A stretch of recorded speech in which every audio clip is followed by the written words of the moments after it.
அனைவருக்கும் வணக்கம்.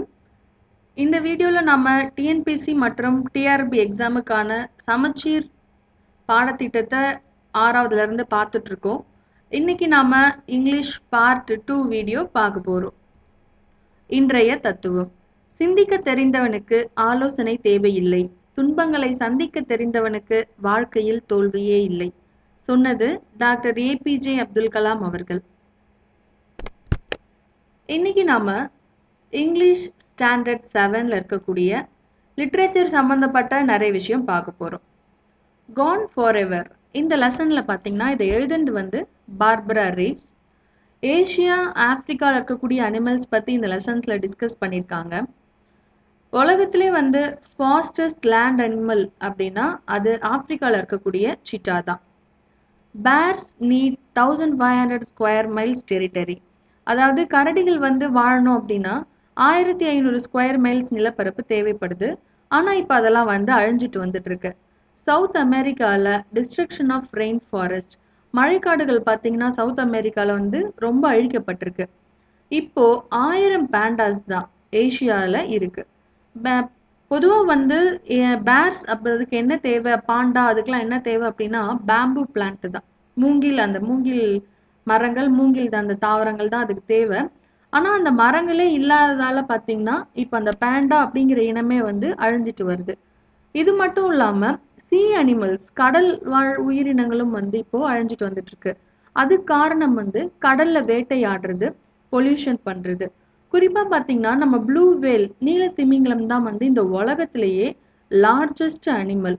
அதோடைய வெயிட் மட்டும் பாத்தீங்கன்னா கிட்டத்தட்ட 3,90,000 பவுண்ட்ஸ் இருக்கும். அந்த விலங்கினத்தை கூட இப்போ வேட்டையாடுறதால கொஞ்சம் கொஞ்சமா கடல்வாழ் உயிரினங்களும் அழிஞ்சிட்டு வருது.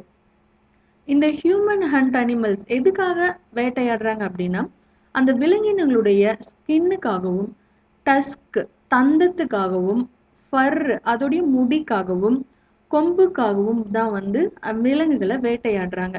இந்த மாதிரி விலங்கினங்களை அழிக்கிறதுக்கு இன்னொரு முக்கிய காரணம் அப்படின்னு பார்த்தீங்கன்னா பில்டிங். இந்த பில்டிங்க்கு நம்ம கட்டுறோம் அப்படின்னா காடு அழிக்க வேண்டியதா இருக்கு. அப்போ காடுகள் இருக்கக்கூடிய விலங்கினங்களும் இடம் இல்லாமலே அழிஞ்சு போயிடுது. அதனால நாம இந்த zoo, wild life group and national wild life federation இந்த மாதிரி விலங்குகளை ப்ரொடெக்ட் பண்ற இவங்களுக்குலாம் நம்ம சப்போர்ட் பண்ணணும் அப்படின்னு சொல்றாங்க. இன் குவெஸ்ட் ஆஃப் இந்தியாஸ் ஃப்ரீடம். இந்த லெசன்ல முழுக்க சுபாஷ் சந்திரபோஸ் அவர்களை பத்தி சொல்றாங்க. அவரு நம்ம நேதாஜி அப்படின்னு சொல்றோம். இவரு ஒரிசால இருக்கக்கூடிய கட்டாக்ல தான் பிறந்தாரு. பிறந்த தினம் பாத்தீங்கன்னா 23/1/1897. ஜானகிநாத் போஸ் இந்த ஃபேமஸ் லாயர் அவர் தான் நேதாஜி அவங்களுடைய father. Mother name Prabhavati. Beni Madhav Das இவங்க தான் பாத்தீங்கன்னா இந்திய பற்ற நேதாஜிக்கு ஊட்டி வளர்த்தவர்னு சொல்லலாம். இவருடைய காலேஜ்ல அவருடைய பிரிட்டிஷ் ப்ரொஃபசர் ஓட்டென்ஸ் அவருக்கு இந்தியன் மேல இருந்த ஒரு பேட் வியூவை எதிர்த்து அவர் பண்ண ஒரு ப்ரொடெஸ்ட் தான் அவருடைய இந்த விடுதலை உணர்வு போராட்டத்துக்கு ஒரு சின்ன ஒரு விஷயம், ஒரு எக்ஸாம்பிள்னு கூட சொல்லலாம். சுவாமி விவேகானந்தாவுடைய கருத்துக்கள்ல ரொம்ப இன்ஃப்ளூயன்ஸ் ஆனவர் நேதாஜி. ஜாலியன் வாலாபாக் மசாக்கர் 1919 நடக்கும்போது அதனால இந்திய விடுதலை போராட்டத்துக்கு தாம நிச்சயமா ஏதாவது செய்யணும் அப்படின்ட்டு அவர் இந்த படுகொலையை எதிர்த்தும் அவருடைய விடுதலை உணர்வு ஆரம்பிச்சதுன்னு சொல்லலாம். He encouraged the sale of khadi and other Indian goods. இவருடைய பிசினஸ்ல கூட பாத்தீங்கன்னா இவர் இந்திய அந்த காதின்ற பொருளுக்கும், காதி ஐட்டம்ஸ்க்கு, அதுக்கப்புறம் இந்திய சம்பந்தப்பட்ட பொருள்களுமே தான் அவருடைய பிசினஸ்ல ரொம்ப இன்ட்ரெஸ்ட் காமிச்சாரு. அதனால பிரிட்டிஷர்ஸ் பாத்தீங்கன்னா பர்மால இருக்கக்கூடிய ரங்கூன் சிறையில இவரை அடைச்சிட்டாங்க. இவர் அங்க இருந்து வெளில வந்ததுக்கு அப்புறம் இந்தியன் நேஷனல் ஆர்மி INA 1941 சிங்கப்பூர்ல இவர் ஸ்டார்ட் பண்ணாரு. இவர் இறந்ததுக்கு அப்புறமா தான் பாத்தீங்கன்னா இவருக்கு பாரத் ரத்னா விருது கொடுக்கப்பட்டது. தி நீம் ட்ரீ. நீம் ட்ரீயோட இந்த சயின்ஸ் நேம் என்னன்னு சொல்றாங்கன்னா ஆழதிரட்சதா இண்டிகா அப்படின்னு சொல்றாங்க. மெக்கா நமக்கு தெரியும். அங்க பாத்தீங்கன்னா ப்ராஃபெட் முகமது ஃபாலோவர்ஸ் கிட்டத்தட்ட 50,000க்கும் மேலான நீம் ட்ரீ சாப்லிங்ஸ், மரக்கன்றுகள் அவங்க நட்டிருக்காங்க. இந்த விஷயம்லாம் எங்கிருந்து எடுக்கப்பட்டது அப்படின்னா இந்திரா ஆனந்த கிருஷ்ணன் அவங்களுடைய புக்ஸ்ல இருந்து தான் எடுக்கப்பட்டது. வாட் ட்ரீஸ் ஆர் ஃபார், இது வந்து ஒரு குரூப் போயம். யார் எழுதியிருக்காங்க அப்படின்னா சென்னையில் இருக்கக்கூடிய ஹெச்எஸ் அடையார் ஸ்கூல் கேர்ள்ஸ், அவை ஹோம் டிவிஆர் கேர்ள்ஸ் இவங்க, அதுவும் பர்டிகுலராக 7th A அந்த கிளாஸ் பசங்க எழுதின அந்த ஒரு குரூப் போயம் தான் what trees are for. Nature cares for nature, இது ஃபுல்லாமே வந்து மரத்தை பற்றின ஒரு poem. In search of a friend, இந்த போயம் வந்து பார்த்தீங்கன்னா நேச்சரை சேவ் பண்ணணும் அப்படின்ற ஒரு கருத்தோட எழுதப்பட்டது. பேட், இந்த poem written by Randall Jarrell. The selfish saint, இது ஆஸ்கர் வில்டி அவர்களோட அந்த ஸ்டோரியிலேருந்து எடுக்கப்பட்டது. ட்ரீம்ஸ் கேன் கம் ட்ரூ, இந்த லெசனில் பார்த்தீங்கன்னா வந்து செஸ் இண்டோர் கேம் செஸ்ஸை பற்றி நிறைய விஷயங்கள் சொல்கிறாங்க. இந்த செஸ்ஸுக்கு ஒரு முன்னோடியாக எந்தெந்த ஆட்டம் இருந்தது அப்படின்னா நம்ம தமிழகத்தில் விளையாடக்கூடிய ஆடு புலி ஆட்டம், பல்லாங்குழி, இந்த மாதிரியான விஷயங்கள் வந்து மூளைக்கு நல்ல ஒரு ஒர்க் அவுட் தர்ற மாதிரியான விளையாட்டாக இருந்திருக்கு. நமக்கு வந்து மேத்தமெட்டிக்கல் எபிலிட்டியும் வந்து இந்த விளையாட்டுகள் நமக்கு இன்க்ரீஸ் பண்ணுது. World chess champion Viswanath Anand பார்த்தீங்கன்னா அவருடைய 5வது உலக அந்த அவார்டை வந்து அவர் செஸ்ஸுக்கான அவார்டை வந்து 5th டைம் வந்து ரஷ்யாவில் இருக்கக்கூடிய மாஸ்கோவில் தான் அவர் வந்து ஓன் பண்ணார். அவருடைய சில அச்சீவ்மெண்ட்ஸ் என்ன அப்படின்னு பார்க்கலாம். விஷீஸ் அப்படின்றதைங்க விஸ்வநாத் ஆனந்த் தான் நம்ம சொல்கிறோம். அவருடைய அச்சீவ்மெண்ட் வந்து கேல் ரத்னா அவார்டு வாங்கியிருக்காரு, செஸ்ஸில் ஆஸ்கர் வாங்கியிருக்காரு, அர்ஜுனா அவார்டும் வாங்கியிருக்காரு. அதோட 1983 national sub junior chess championship own பண்ணியிருக்காரு. 1984 லைட்னிங் கிட் அப்படின்ற அவார்டு இவர் கிடைச்சிருக்கு. The world junior chess championship அந்த அவார்டு இவர் வாங்கியிருக்காரு. இன்டர்நேஷ்னல் மாஸ்டர்ஸ் டைட்டில், அதாவது கிராண்ட் மாஸ்டர் 1988 வாங்கியிருக்காரு. வேர்ல்டு சாம்பியன்ஷிப் டைட்டில் அவர் வாங்கியிருக்காரு, அதுவும் 5 டைம்ஸ் வாங்கியிருக்காரு. அதுவும் பார்த்தீங்கன்னா எந்தெந்த வருஷத்தில் அப்படின்னா 2000, 2007, 8, 10 அண்ட் 2012 வாங்கியிருக்காரு. இது மட்டும் இல்லாமல் பத்மஸ்ரீ, பத்மபூஷன், பத்ம விபூஷன் போன்ற அவார்டும் வந்து இவர் ஓன் பண்ணியிருக்காரு. Prayer of a sportsman written by Berton Braley. ராஞ்சிஸ் wonderful bat written by Ruskin Bond. Where the mind is without fear, இது யாரோட இதுன்னு பார்த்தீங்கன்னா ரவீந்திரநாத் தாகூர் எழுதினது. இவர் ஒரு Bengali poet, artist, novelist and educator. இவர் 1913 லிட்ரேச்சருக்கான நோபல் பிரைஸை வின் பண்ணியிருக்காரு. இவரோட பாட்டெல்லாம் பார்த்தீங்கன்னா நம்ம இந்திய நாட்டுப்பற்று சம்மந்தப்பட்ட நிறைய பாட்டுகள் இவர் எழுதியிருக்காரு. யானை மலை, இந்த பேசேஜ் பார்த்தீங்கன்னா முழுக்க முழுக்க எலிஃபண்ட் ஹில்ல பற்றினது. இதில் இருக்கக்கூடிய இன்ஃபர்மேஷன்ஸ் வந்து multiple facets of my Madurai by Manohar Devadoss அதிலிருந்து தான் எடுக்கப்பட்டது. மதுரை வந்து கிட்டத்தட்ட 2400 வருஷத்துக்கு முன்னாடியிலிருந்தே வந்து சிறப்பாக ஒரு அந்த மதுரை நகரம் இருந்திருக்கு அப்படின்னு இதில் ரெஜிஸ்டர் பண்ணுறாங்க. ஸ்கிம்மிங் அப்படின்னா என்ன அப்படின்னா ஈஸியாக ஒரு விஷயத்த பார்த்து, அதாவது இப்போ எக்ஸாம்பிளுக்கு நியூஸ் பேப்பர் நீங்கள் பார்க்குறீங்க அப்படின்னா நமக்கு தேவையான அந்த விஷயத்த சீக்கிரமாக பார்க்குறது, அதோடைய ஜென்ரல் ஐடியாவை கேட்ச் பண்ணிக்கிறது, ஜஸ்ட் கிஸ்ட் ஆஃப் ஈவெண்ட்ஸ், ஒரு பெரிய விஷயம் நடக்குது அதில் ஒரு சின்ன குறிப்பு என்னவா இருக்கும் அப்படின்னு அதோடைய கிஸ்ட்டை மட்டும் வாட்ச் பண்ணுறது. இதன் மூலமாக பார்த்தீங்கன்னா நியூஸ் பேப்பரை வித்தின் 10 to 15 மினிட்ஸ்க்குள்ளே எல்லா நியூஸையுமே நம்ம வந்து கவர் பண்ணிடலாம். அதுக்கு வந்து இந்த ஸ்கிம்மிங் நமக்கு யூஸ்ஃபுல்லாக இருக்குது. அதேமாதிரி ஸ்கேனிங் அப்படின்றது என்னென்னா look quickly over the text looking for a specific purpose.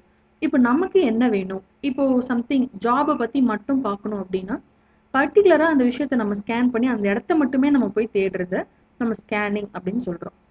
Diwakar, இவர் வந்து அன் ஐகான் ஃபார் சில்ட்ரனாக இப்போ இருக்காரு. ஏன்னா இவர் வந்து ஒரு டிஃப்ரெண்ட்லி ஏபிள்டு அச்சீவர்னு சொல்லலாம். இவர் கண்ணு தெரியாது. திவாகர் சர்மா எங்கே பிறந்தார் அப்படின்னா 1992 நியூ டெல்லியில் பிறந்தவர். டெல்லி பப்ளிக் ஸ்கூலில் தான் இவர் படிச்சிருக்காரு. இவர் ஒரு இந்தியன் சிங்கர், நேஷனல் லெவல் ஆர்டிஸ்டாக இருந்து நம்ம இந்தியாவுக்கே ஒரு புகழை சம்பாரிச்சு கொடுத்துருக்காரு. இங்கே பார்த்தீங்கன்னா இதான் வந்து தி பிரைலி ஆல்ஃபபெட். கண்ணு தெரியாதவங்களுக்கான நாம் நார்மலாக எழுதுகிற மாதிரியே ஏபிசிடியெல்லாம் வந்து அவங்களால புரிஞ்சுக்க முடியாதுன்றதால இந்த பிரைலி போர்ட் ஆல்ஃபபெட் உருவாக்கப்பட்டிருக்கு. இதில் நம்பர்ஸும் இருக்குது. இது மூலயமா இதை டச் பண்ணி அதை உணர்ந்து தான் அவங்க வந்து ஆல்பபெட்டையே படிக்கிறாங்க. இதுல ஸ்டைலஸ் அப்படிங்கிறது என்னன்னா a pointed implement used for tracing letters. இது வச்சு தான் அவங்க வந்து அந்த லெட்டர்ஸை மேக் பண்றாங்க. பிரெய்லி போர்டு அப்படிங்கிறது அவங்க ஈஸியா வந்து தொட்டு உணர்ந்துக்கிற மாதிரியான அந்த போர்டை தான் பிரெய்லி போர்டு சொல்றோம். அதே மாதிரி பிசி அப்படின்னா பிரெய்லி கோடுன்னு அர்த்தம். ஓசி அப்படிங்கிறது ஆர்த்தோகிராஃபிக் கோட் அப்படின்னு அர்த்தம்.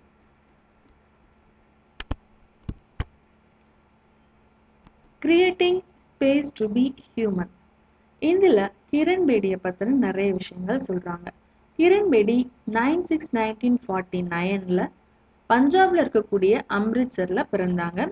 India's first woman police officer இவங்க தான். தி வீக் இன் 2007 இதுல வந்து பாத்தீங்கன்னா ஒரு போல் கண்டக்ட் பண்றாங்க. அதுல வந்து கிரண் பேடி தான் was voted as the most admired woman in India அப்படின்ற அவங்களுக்கு தான் வந்து அந்த பிரைஸ் கிடைச்சிருக்கு.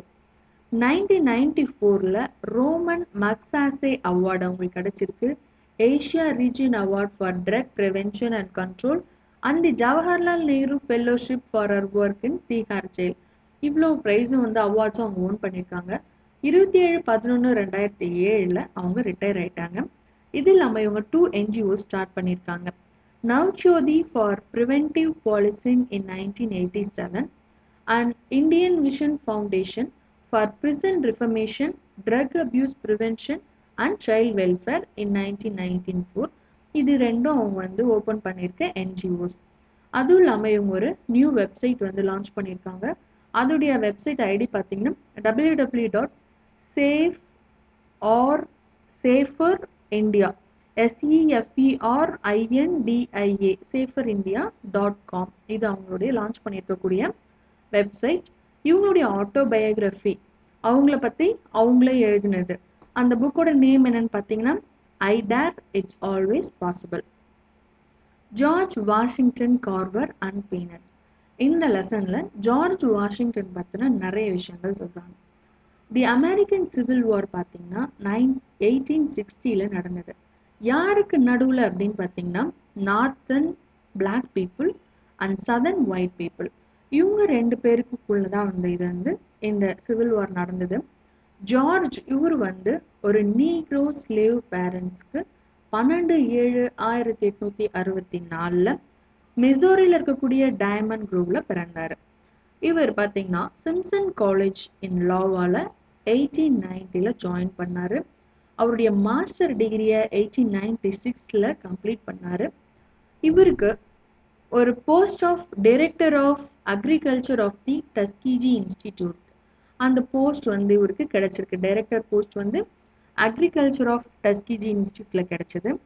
இவர் பார்த்தீங்கன்னா கிராப் ரொட்டேஷன் மெத்தடை ரொம்பவே டெவலப் பண்ணாரு. அதாவது பயிர்களை சுழற்சி முறையில் பயிர் செய்கிறது. இவர் பீனட்ஸ் இந்த கடலைகளை பயிர் செஞ்சிருது. அதுக்கப்புறம் பார்த்தீங்கன்னா காட்டன்ஸு இதெல்லாம் பயிர் செய்கிறது. தொடர்ந்து நிலங்களை சரியாக யூஸ் பண்ணுற இந்த முறையை அவர் வந்து நல்லா யூஸ் பண்ணார். இப்படி அவர் யூஸ் பண்ணுறது மூலமாக ப்ரொடக்ஷன் ரொம்ப அதிகமாகிடுச்சு. ஸோ அந்த பீனட்ஸ் ப்ரொடக்ஷன் அதிகமாகவே அதுலேருந்து ஓவர் 300 ப்ராடக்ட்ஸ் வந்து அந்த வேர்க்கடலை நிலக்கடலையிலேருந்தே நிறைய ப்ராடக்ட்ஸ் வந்து அவர் கண்டுபிடிச்சாரு. எக்ஸாம்பிளுக்கு வந்து பார்த்தீங்கன்னா milk, butter, ink, facial cream, shampoo, soap and cheese இந்த மாதிரி 300 ப்ராடக்ட்ஸ் கண்டுபிடிச்சதால இவரோட இந்த ஏர்னிங்ஸ் ரொம்ப அதிகமாக டெவலப் ஆக ஆரம்பிச்சது. அப்படியே அவர் சம்பாதிச்ச பணத்தையும் அவர் பார்த்தீங்கன்னா நிறையவே டொனேட் பண்ணாரு. 5/1/1943ல இவர் இறந்தாரு. அந்த டேவை தான் நம்ம ஜார்ஜ் வாஷிங்டன் கார்வர் டே அப்படின்னு சொல்லிட்டு கொண்டாடுறோம். Keep on keeping on. இந்த போயம் எழுதினது hope Spencer. The Iron Man 1 and 2 இது எழுதினது டெட் ஹியூட்ஸ். எங்கிருந்து எடுக்கப்பட்டது அப்படின்னு பார்த்தீங்கன்னா the Kingfisher treasury of classic stories chosen by Rosemary Sandberg and Michael Marfurgo. Be the best of whatever you are. இந்த poem written by Douglas Malloy about positive thinking பற்றி இந்த போயமில் அவர் சொல்லியிருக்காரு. And interface with an extraterrestrial being, அதாவது இது நம்ம ED அப்படின்னு சொல்கிறோம். இந்த ஈடின்றது வந்து நம்ம வெளி உலகம் சம்மந்தப்பட்ட இந்த மற்ற கிரகம் சம்மந்தப்பட்ட இந்த விஷயங்கள்லாம் வந்து இதில் வந்து டிஸ்கஸ் பண்ணுறாங்க. அடுத்து பார்த்தீங்கன்னா இந்த மாதிரி இந்த புக்கில் வந்து பர்டிகுலராக சில வேர்ட்ஸ் எல்லாம் வந்து அவங்களே வெளில கொடுத்துருக்காங்க. இது எதுக்கு அப்படின்னா நம்மளுடைய இந்த வெக்காபுலரியை நம்ம இன்க்ரீஸ் பண்ணிக்கிறதுக்கு தான். இப்போ கேலப் அப்படின்னா அதனுடைய சினானிம்ஸ் என்னன்னு பார்த்தீங்கன்னா டு ரன், கிளைடு அப்படின்னா மூவ் ஸ்மூத்லி, ஃபேசினேட்னா டு சார்ம் இல்லை அட்ராக்ட் அப்படிங்கிறது. இந்த மாதிரியான நிறைய வார்த்தைகள் புதுசு புதுசாக இவங்க அந்த ப்ரோஸ் ஒன்று முடிச்ச உடனேயுமே அவங்க எடுத்து கொடுக்குறாங்க இந்த புக்கில். இது எதுக்காக அப்படின்னா நமக்கு சினானிம்ஸ் கண்டுபிடிக்கிறதுக்கு உதவுது. நம்மளோட வெக்காபுலரியும் பார்த்தீங்கன்னா இதன் மூலமாக பில்டப் ஆகுது. ஸோ நமக்கு 1 மார்க்குக்கு இந்த மாதிரி வார்த்தைகள்லாம் நமக்கு ரொம்பவே யூஸ்ஃபுல்லாக இருக்குது. அடுத்து பார்த்தீங்கன்னா ஆப்போசிட்ஸ், ஆன்டனிம்ஸும் வந்து இதில் இவங்க கொடுக்குறாங்க. இப்போ குயிக்னா ஸ்லோ, பவர்ஃபுல்னா வீக், ஃபேசினேட்னா போர், டிஸப்பியர்னா அப்பியர், இம்பார்ட்டன்ட்னா அன்இம்பார்ட்டன்ட், ஹைனா லோ, டேஞ்சரஸ்னா சேஃப், அதுக்கப்புறம் லாக்டுனா ஓப்பன், பிரைட்னா டல், ஃபர்கெட்னா ரிமெம்பர். இந்த மாதிரி நம்ம சினானிம்ஸ் ஆன்டனிம்ஸ் ஒரு வேர்ட் பார்க்குறோம் அப்படின்னா அதுக்கான சிமிலர் வேர்டு என்ன, ஆப்போசிட் வேர்டு என்ன, இது நம்ம தெரிஞ்சுக்கிறது மூலமா நமக்கு 1 மார்க்குக்கும் சரி, ஒருவேளை நம்ம இதுக்கு அர்த்தம் தெரிஞ்ச கூட நிறைய கொஷின்ஸ்க்கு நமக்கு பதில் தெரியும். ஸோ இது நமக்கு ரொம்பவே யூஸ்ஃபுல்லாக இருக்கும். இந்த வீடியோ பார்த்தமைக்கு மிக்க நன்றி. எங்களுடைய வெப்சைட் வந்து www.tnpcpark.tk. உங்களுடைய சப்போர்ட் வந்து எங்களுக்கு ரொம்பவே ஹெல்ப்ஃபுல்லாக இருக்குது. ஸோ உங்களுக்கு எங்களோட வீடியோ ரொம்ப யூஸ்ஃபுல்லாக இருந்தால் ப்ளீஸ் ஷேர் அண்ட் சப்ஸ்கிரைப். இங்கே இருக்கக்கூடிய பெல்லை நீங்கள் 1 டைம் ப்ரெஸ் பண்ணுறது மூலிமா எங்களுடைய நோட்டிஃபிகேஷன்ஸ் எல்லாமே உங்கள் செல்ஃபோன்லேயே நீங்கள் ரிசீவ் பண்ணிக்கலாம். உங்களுக்கு ஏதாவது டவுட்ஸ் இருந்தால் please use our comment box. எங்கள் ஃபேஸ்புக்கில் நீங்கள் ஃப்ரெண்ட் ரெக்வஸ்ட் கொடுக்கறது மூலிமா எங்களுடைய அப்டேட்ஸ்களை நீங்கள் பார்த்து தெரிஞ்சுக்கலாம். எப்பயும் சந்தோஷமாக இருங்க. அடுத்த வீடியோவில் பார்ப்போம். நன்றி, வணக்கம்.